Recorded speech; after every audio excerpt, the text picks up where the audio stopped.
Welcome to the Ranking Things Podcast, a production of Jason Davis VoiceOver. Please visit jasondavisvoice.com for information about voiceover services for commercials, internet and corporate videos, e-learning, phone messages, and more. I'm Jason Davis. And I'm Eric Wright. Each episode, we're going to choose a topic and rank our favorites. And we invite you to share your thoughts, too. You can email us, rankingpodcasts@yahoo.com, or tweet us at Jason Davis Voice. Eric, we're going to talk about a fun subject today. Super fun.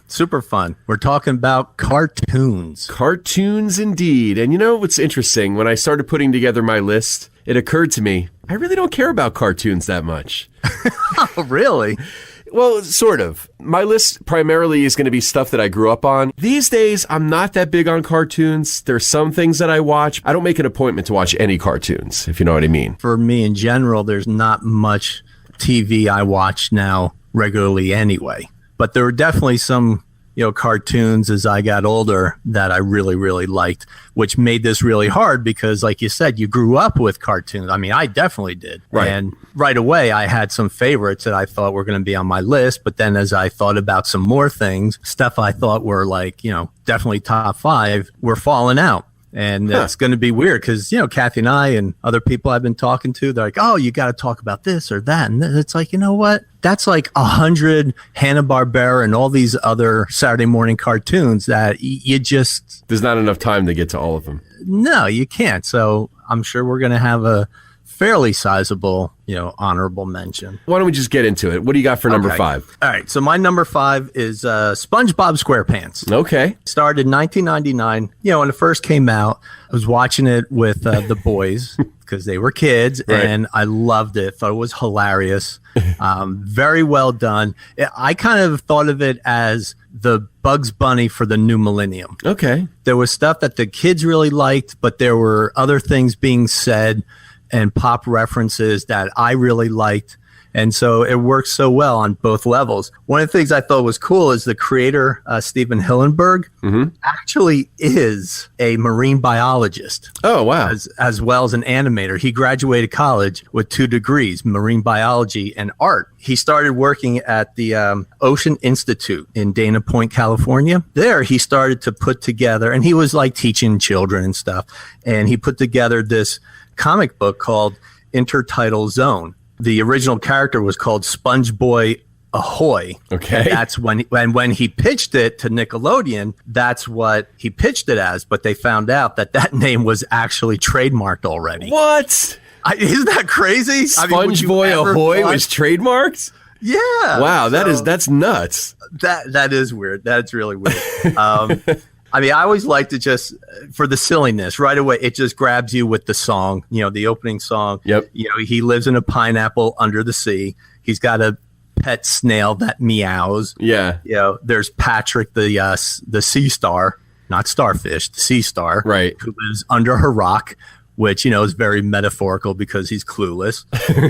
Mr. Crab is a lobster, and he runs the Krabby Patty, and he's like, a miser and is always after the money. It's gotten 4 Emmys. In 2011, a new fungi species was discovered, and it was named Spongiforma squarepantici. I checked it out, and from what I could see, it's actually for real. Oh, wow. For me, SpongeBob, it had to be in the top 5, for me, just because of the intergenerational mix between us older guys and our little kids. So that's it. What's your 5? One of the first cartoons that I remember watching as a kid, ScoobyDoo.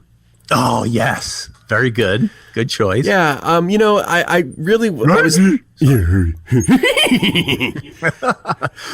Scoop! Like Zoink Scoop! Yeah, just the characters are great. Who doesn't love Scooby-Doo? It originally premiered in 1969, and it was actually the first Saturday morning cartoon to include a laugh track, which I think is very interesting. Oh, yeah. Well, and it sounded like the exact same 3 seconds over and over. Probably, yeah. And it's kind of interesting because I wouldn't think kids need that, but whatever. The characters were actually based on another CBS show, The Many Loves of Dobie Gillis. The Bob Denver character on that show was Maynard G. Krebs. He was like a beatnik, and that's who Shaggy is in Scooby-Doo. Okay. So you know who was the voice for Shaggy? Yeah, Casey Kasem.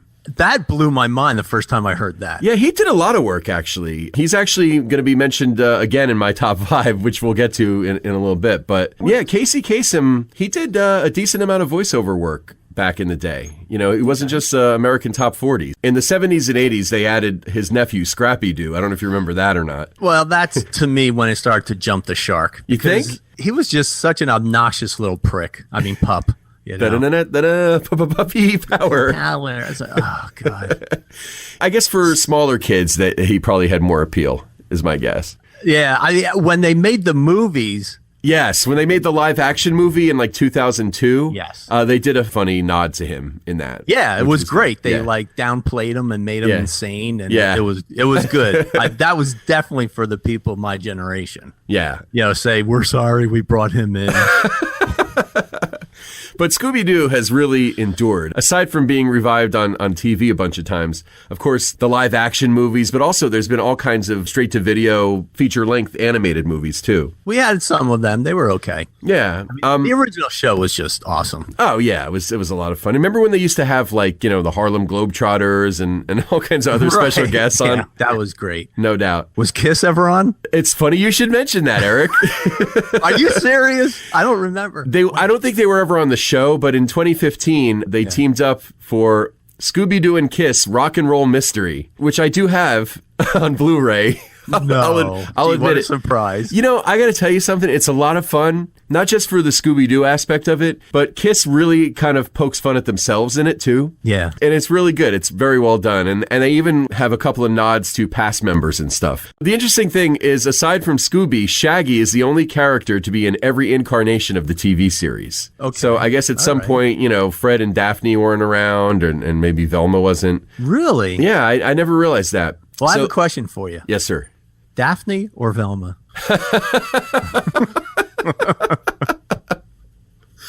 I'm serious.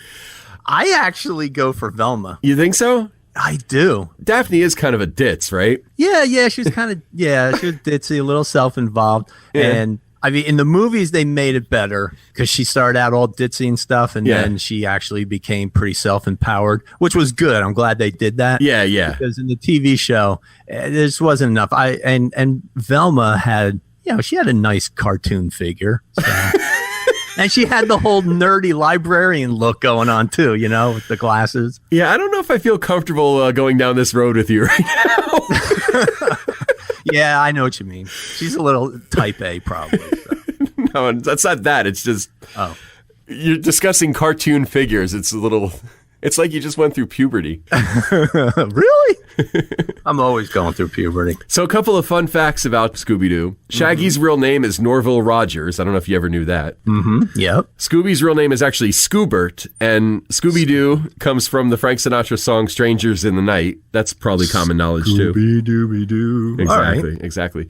Frank Welker, who provided the voice of Freddy, wanted to audition for the role of Shaggy because he was always cast as a straight man in other things that he did, and he was really looking to do comedy. Casey Kasem, who of course is the voice of Shaggy, as we just mentioned, he wanted to audition for the role of Freddy because he didn't feel like he was a comedic actor. So Freddy, by the way, was named after CBS executive Fred Silverman. And there's actually a couple of rumors about the show that have kind of circulated over the years. One of them was that Shaggy was always high. That's why he had the munchies all the time and stuff. What was Scooby's excuse? Well, he's a dog. Yeah. Okay. I don't think that's true. I mean, any guy that's going to eat dog snacks and chocolate-covered hot dogs and everything else has got some sort of a problem anyway. And I don't think it has anything to do with drugs. And he's afraid of absolutely everything. Yeah, so. But there's another rumor that I thought was very interesting. There's a rumor that Freddy and Daphne would go off and have sex when the gang splits up to look for clues. If you think about it, we would always see Shaggy, Scooby, and Velma by themselves, gathering the clues. The reason that we never see Freddy and Daphne when the gang splits up is because the creators and the writers for the show, Joe Ruby and Ken Spears, said that writing for Fred and Daphne, who were kind of the straight characters, was boring. Yeah. And they wanted to, focus on writing gags for Shaggy, Scooby, and Velma. So they would always find an excuse to split them up in the cartoons, which I think is very interesting. Yeah, definitely. That is pretty interesting. As you know, Scooby-Doo is a Great Dane, right? Sure. Originally, Hanna-Barbera didn't want them to be because they didn't want there to be confusion because of Marmaduke. But they ended up going back to the Great Dane. And character designer Awao Takamoto went to a dog breeder to find out what made up a prize-winning Great Dane. And then he broke every rule in his design of Scooby. So he gave Scooby a double chin, the bow-legged hind legs, and spots on his back. No real Great Dane has spots, apparently.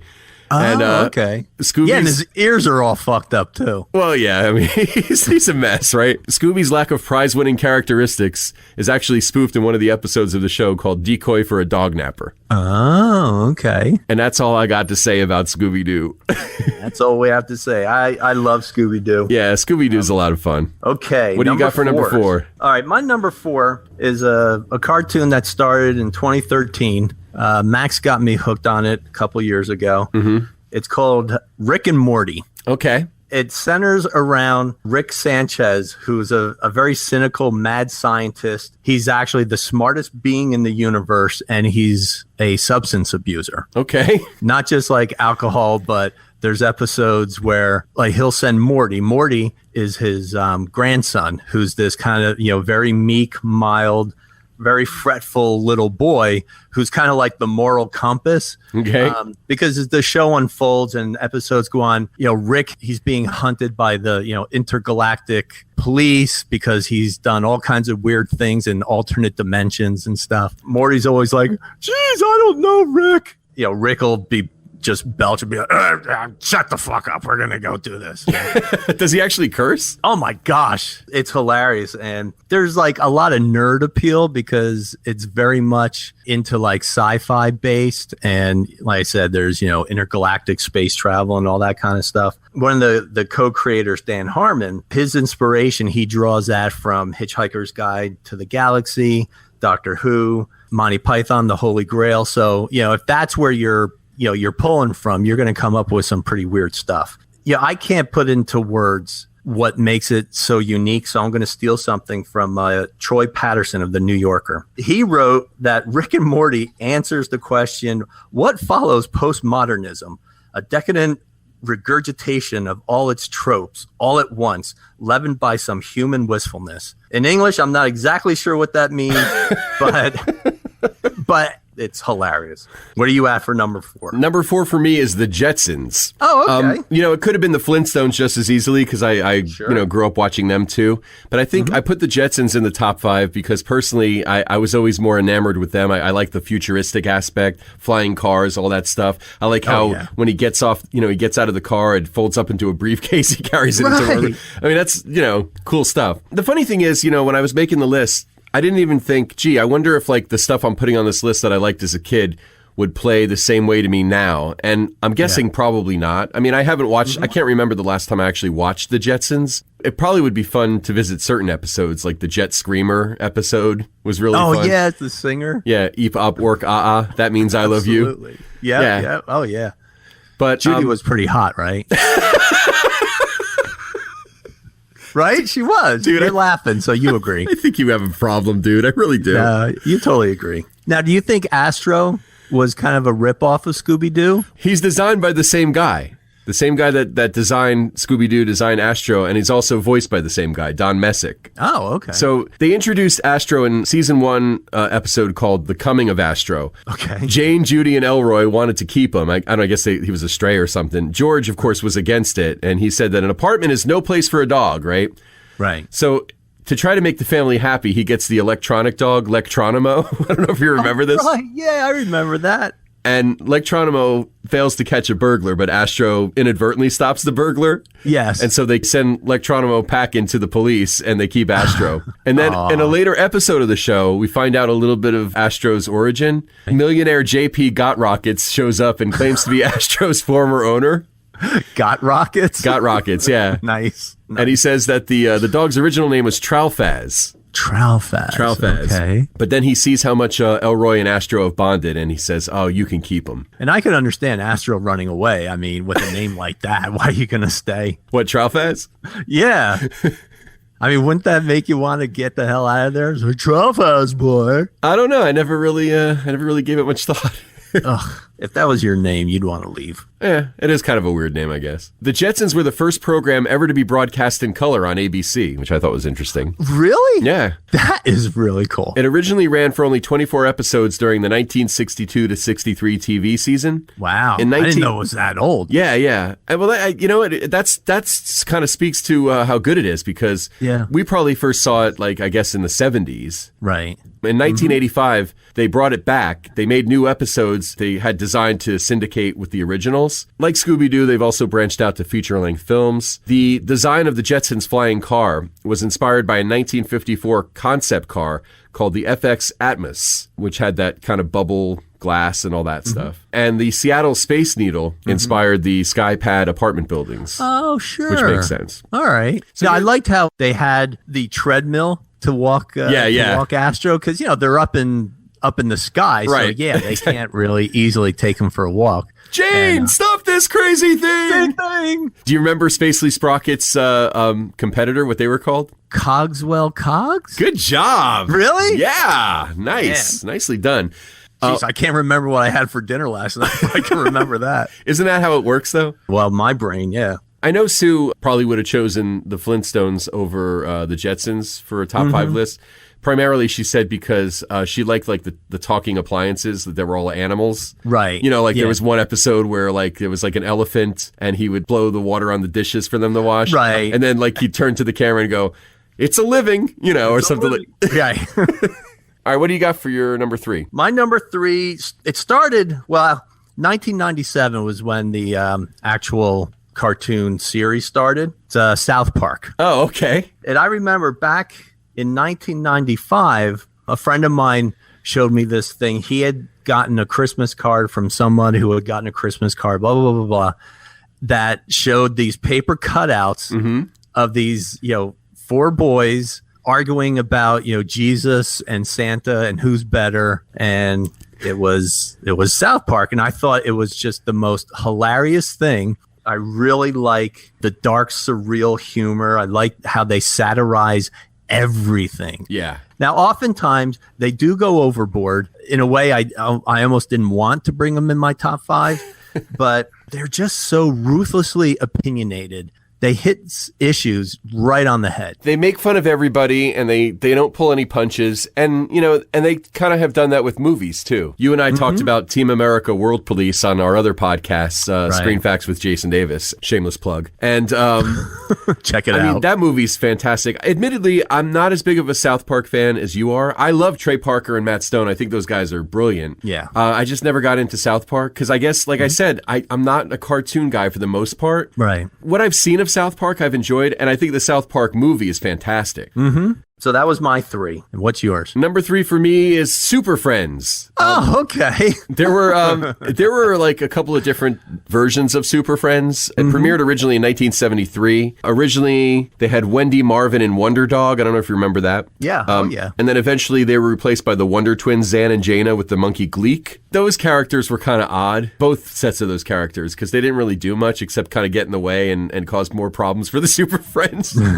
Right. Yeah. It's I guess, maybe the Wonder Twins, I think, had powers and they helped. But Wendy, Marvin, and Wonder Dog, my recollection was that they just got in the way most of the time. Yeah, why the heck would you bring them out? I guess for comic relief, maybe. I don't know. Yeah. Well, that's too obvious. Yeah, and then there was another thing too. Like Wonder Dog was sort of the mascot for the Super Friends. But then there was Dog Wonder, who was the mascot of Blue Falcon, another superhero that was featured on ABC Saturday morning. So I don't know.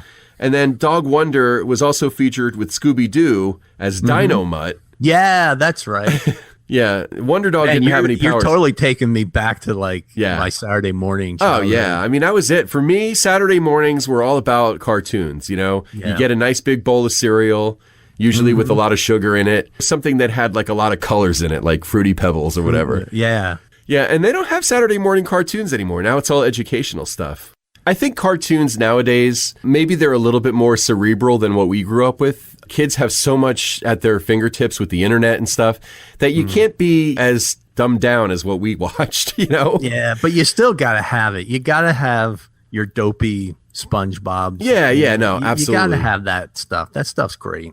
Yeah, I mean, back in the day, the Super Friends were pretty black and white, so to speak. You know, I mean, you had your bad guys, you had your good guys. At one point in like 1978, Hanna-Barbera decided that they needed to have a little more ethnic diversity in the Super Friends lineup. So that's when they started to come up with Black Vulcan, El Dorado, Samurai, Apache Chief, like all these, racially and culturally diverse characters. Unfortunately, they kind of were, sort of stereotypical, like Apache Chief. Oh, me, Apache Chief. Me throw tomahawk. Yeah, exactly. Was it like a tomahawk of power or something like that? Out of those characters that I just mentioned, I definitely remember Apache Chief most. He would say some Native American chant or whatever, and then he would like grow super big. That was his power. Okay. And then he would, be able to take down a bad guy because he was like a giant. But yeah, I mean, that's cool. Yeah, and that's like the best they can give. I know. Well, I guess they didn't have a good, they were too busy focusing on making Superman the main focus of the show. Well, yeah, you can't have anybody being more super than Superman. So number 2, what do you got? Number 2 for me is Peanuts. Oh, okay. And I know we weren't really thinking comic strip. They're kind of unique because, I mean, they've done Peanuts movies, but they're primarily known for all their like specials on TV. I don't remember them ever having like a regular series. They never had a regular series. I kind of took a little liberty with this one by choosing Peanuts only because they meant so much to me with their specials and also to my kids and to our family, with the Great Pumpkin, and the Christmas. And just the fact that it's still being syndicated in reruns in newspapers. I mean, the Peanuts are insane. They're part of Americana. And just because the specials, like I said, meant so much, I had to put them in here. It's the most printed strip of all time. In the 1960s was its peak, and that's also when those specials came out. Okay. At that time, 2,600 papers around the world, 355 million readers in 75 countries. Wow. I always wondered, maybe do we all somehow identify with Charlie Brown in some way? He's the ultimate underdog. I mean, Yeah, you're always rooting for him. You want to see him kick that football in the worst way. Right. You want him to win a baseball game. Yeah. Absolutely. You want him to keep his clothes on after somebody hits his pitch. Yeah. I mean, all the times that Lucy pulls the football away, he hasn't snapped her neck. Amazing. He's like, it's weird. I was going to say he's like the eternal optimist, even though he's always like, he's down the dumps. With Halloween, he can't make a decent ghost costume. He looks like a potato because he cut too many holes, and everybody's getting candy and stuff. What does he get? I got a rock. Exactly. It's a really great, it's very deep show with, the relationships with all the different types of kids in the group. Charles Schultz based this in 1947. He wrote a cartoon called Little Folks for his local newspaper for a couple years. United Feature Syndicate wanted to change it to Peanuts, and he didn't like the name. He never liked the name. He thought the name was too simplistic for what he was trying to do. And the more I thought about it and the more I read, I'm like, he was really pushing the envelope, because here in the 60s, like, he introduced Peppermint Patty. Okay. Which was, like a tomboy. And, that was not a typical cartoon character you were seeing at that time, you know. And then he introduced Franklin in 1968. He was very serious about what he did. He thought cartoons had to be very important. He said, who reads these things? Kids are reading these things. We have to instill some morality, some social conscious. And if you look a little bit more and you listen more to what's going on in the specials, you can definitely see that. Oh, no doubt. There's some nice life lessons. Plus, Snoopy is just cool as all get out. No doubt. For me, Peanuts, definitely had to be in here. So, and for me, I didn't expect I would have him up so high, but the more I looked and remembered, the more I really think Charles Schultz was just so friggin' unique and a genius. So, number 2 for me. All right. Number 2 for me is Family Guy. Really? Yeah, and the reason I put Family Guy at number 2 instead of The Simpsons, because I haven't watched The Simpsons in years. When they first came out, I watched them religiously. I never missed an episode. I even recorded like the first 4 or 5 seasons because I thought, oh, that'll be great to have this, when they're not on the air anymore. Honestly, who knew? Because they were, just a little thing that started on the Tracy Ullman Show. And I'm glad that they're still around, but I honestly haven't really watched them. Family Guy is number 2 for me because if I'm flipping through the channels and there's really nothing else on and Family Guy's on, I'll put it on. It'll make me laugh. I mean, I think it's really well done. Some people bitch about it being, maybe there's an agenda and maybe he just makes a lot of pop culture references, but I think it's sharper than that. And I really am a big fan of Seth MacFarlane. I haven't watched his other shows. I didn't watch the Cleveland Show, and I haven't watched American Dad. But I've enjoyed stuff that he's done in movies. I love the Ted movies. A Million Ways to Die in the West was a lot of fun. I just like Seth MacFarlane. I think he's a talented guy. The fact that he does most of the voices on the show. I just get tired of him saying, "You think that's bad? Remember the time?" And then it was a flashback, and the whole show was friggin' flashbacks. I'm like, can't they make up a current story? But I think, the football-headed kid is friggin' hilarious. Stewie, and I like the dog a lot. The daughter's kind of cute. She's got that nerdy thing going for her. The big joke on the show is that she's hideous. And they always make fun of her, and then, they always kind of disavow her as part of the family and all that because she's so hideous. Really? Yeah. So it's funny that, you see her that way. Oh, man. I gave it a shot. I guess it didn't grab me. And, we always say with so much stuff on TV, right, if it doesn't grab you early on, you're not going to stick with it. So, again, the reason I chose it for number 2 is because it's one of the few animated things that I'll watch. There's definitely some good humor. Yeah, but the truth is I don't go out of my way to watch any animated stuff, even Family Guy, even though it's number 2. Like, it's not like I make an appointment to watch this show. And I kind of feel bad saying that because I think it is a good show. It's just, I just don't watch it. It premiered in 1998. It's won a lot of awards, including 7 Emmys. The show's Has it really? Yeah. The show's Emmy nomination for Outstanding Comedy Series in 2009 marked the first time since The Flintstones that an animated series earned that nomination. Wow. Originally, Seth MacFarlane had conceived the Griffin family as characters for animated shorts on Mad TV, kind of like The Simpsons were on Tracy Ullman. Okay. A lot of the regular voice actors on Family Guy, including the voice of Lois Griffin, Alex Borstein, Phil Lamar, Deborah Wilson, and Nicole Sullivan,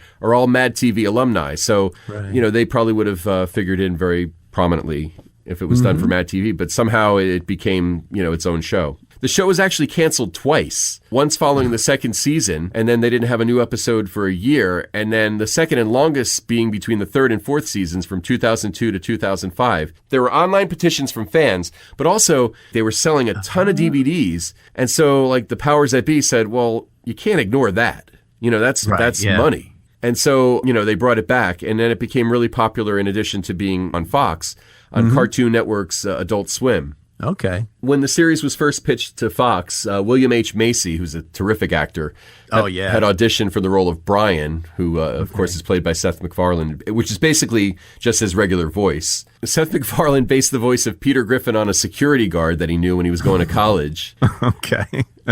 They poke fun at a lot of things, like South Park. They seem to be equal opportunity offenders on Family Guy, too. Yeah. And that is something I do like. What do you got for number 1? All right. Number 1 is probably a really safe bet. And I know Sue will probably agree with me. Kathy definitely agrees with me. I agree with me.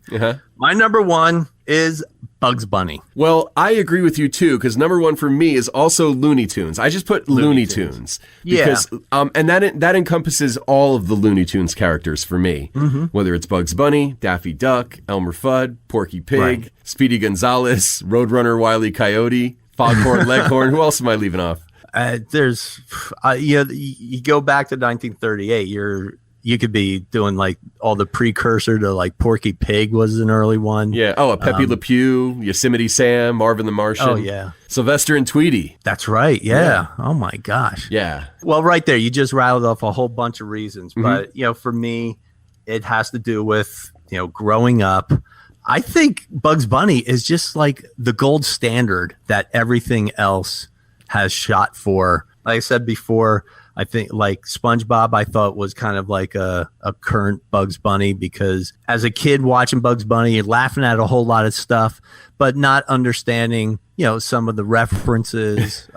They always had, especially also I was watching it, late 60s and 70s. So they're making references to movie stars from, the 40s and 50s. Right. And it's like, oh, I'm laughing at him because, oh, that's a funny guy. But no, it's actually, it's a really good imitation of somebody back in the 40s, Let me ask you this. Have you watched Bugs Bunny recently? We have a DVD collection that's got like 100 and some episodes. About 2 years ago, we watched a bunch of them. To me, it was still as funny. Actually, it was funnier because I understood more. Okay. So to me, I think that says a lot when you actually enjoy it more as you get older. Yeah, I definitely feel like I like the later Bugs Bunny cartoons more than the really old ones. Mostly because I like the way Bugs Bunny looks in the more recent ones. Like the later episodes. Yeah. The humor is probably more relatable. He definitely grew out to be one of the main characters. Oh, no doubt. He's and he changed so much. There's arguments that, well, he started in 1938 with, Porky's Hare Hunt. And then other people say, well, no, he actually started in 1940 with Wild Hare, because in those 2 years, the changes were incredible. He was designed differently. His color changed, but also his personality, his voice. He started off kind of a bit more, gruff and, tough guy, wisecracking. And then in the 40s, he became, more smooth and cool, and he won all the time. And then after the 40s, they started just doing some more of the fun stuff, like, with the evil mad scientist and the big monster, right? Getting your nails done, and how Bugs Bunny was always able to pull out a giant mallet out of nowhere to clock somebody. Yeah, I mean, he's like you said, the gold standard that all other cartoons try to live up to. He's the bar. So, yeah. No doubt about it. I mean, he is what a cartoon should be, without question. You got Elmer Fudd with the, killed a rabbit. I mean, that's gotta be one of the most famous cartoons ever. And I'm not as well versed as you and Sue probably are in Bugs Bunny stuff, but the one that always sticks out for me that I can remember pretty vividly is the duck season, wabbit season stuff. Oh yeah. That's brilliant. To me, nothing's better than that when it comes to Bugs Bunny. And I love Daffy. And every time Bugs Bunny fucks up Daffy in that cartoon, right, like his bill ends up a different way. It's like sideways, it's backwards. It's so fun. It's so good. Do you want to shoot him now or shoot him when you get home? Yeah. Oh no. Not again. You can shoot me when we get home. And we can't talk about Bugs Bunny, Looney Tunes, whatever, without acknowledging the pure fucking genius of Mel Blanc. Oh, yeah. I mean, Mel Blanc, he developed and performed what they say close to 400 distinct character voices over the course. Cow. Not just on Looney Tunes. I mean, he did other stuff after Looney Tunes also. He was Woody Woodpecker. I didn't know that. I think he was replaced as Woody, though. I think he was Woody Woodpecker for like maybe a couple episodes, and then somebody else replaced him. Okay. But he was the voice of Barney Rubble. He was? Yeah, he was Barney. He did Captain Caveman later on. Mel Blanc, and then maybe 2 or 3 other people that did like all that stuff. So like I said, Bugs was and Looney Tunes was number 1 for me too. So let's move on to the honorable mentions. What do you got? We talked about some already. Love the Flintstones. Tom and Jerry, Popeye, Felix the Cat from way back. Fat Albert. Okay. And the Cosby Kids. It's funny. I was debating whether or not to mention that because of all the controversy with Bill Cosby lately, but I loved that show when I was a kid. That was a very cool show. Yeah. Beavis and Butthead. Okay. It was such a low tech kind of show. And they were just so dysfunctional that it was hilarious. A show that Max watches called Archer. Okay. I watched some episodes. It's really, really good. Yeah, Tommy mentioned it too. He said it's super good, super funny. So I might have to check that out. Ren and Stimpy. When that first came out, I was like, oh my God, this is great. This is weird. And how can this be on Nickelodeon? Because when it came out, I think the only other shows on Nickelodeon were like Rugrats and Doug. So you talk about very simple, sweet, family, benign kind of things. And then you got Ren and Stimpy where they're like peeling their eyelids off, and you're seeing their like butt cheese with all kinds of flies and stuff. And it was like, for me anyway, that was like the first like disgusting cartoon where you're just being outgrossed. And I was like, yeah, I'm watching Nickelodeon. I don't believe this. Yeah.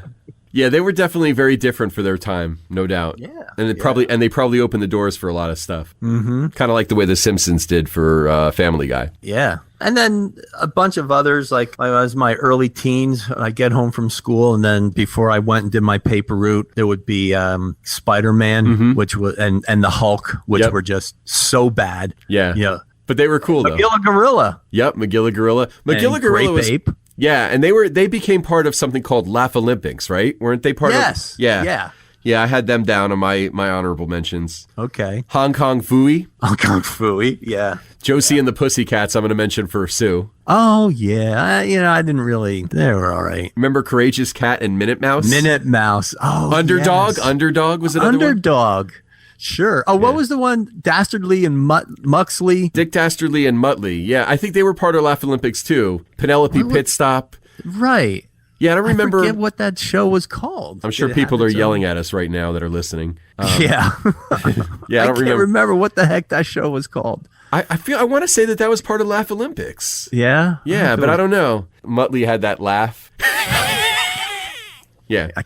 I can't do that unless I'm wheezing. Yeah. Well, it sounds like we had a lot of the same honorable mentions. You said Tom and Jerry, right? Yep, yeah. Tom and Jerry. I had Tom and Jerry. And the only other one that I'm going to add to the list of honorable mentions that you didn't mention is a Netflix series that was created by Bill Burr. It's called F is for Family. Very good. Oh, okay. There's something to me that's very hilarious and enjoyable when cartoons say fuck and stuff. It's just it's just funny. Yeah. It's just funny stuff, It is funny. It gets me every time. Kind of like when old ladies swear. Yes. Or kids in movies. I got nothing else. I'm drained. Yeah, me too. You're going to call it? Go ahead. I'm going to call it. Hey, thanks for joining us for another episode of the Ranking Things podcast, a production of Jason Davis Voiceover. Make sure you visit us at jasondavisvoice.com if you need a voice for a commercial, internet and corporate video, e-learning, phone message, and more. Remember, we want to know what you think, too. If you have cartoons that are favorites that we didn't talk about, let us know. Email us rankingpodcast@yahoo.com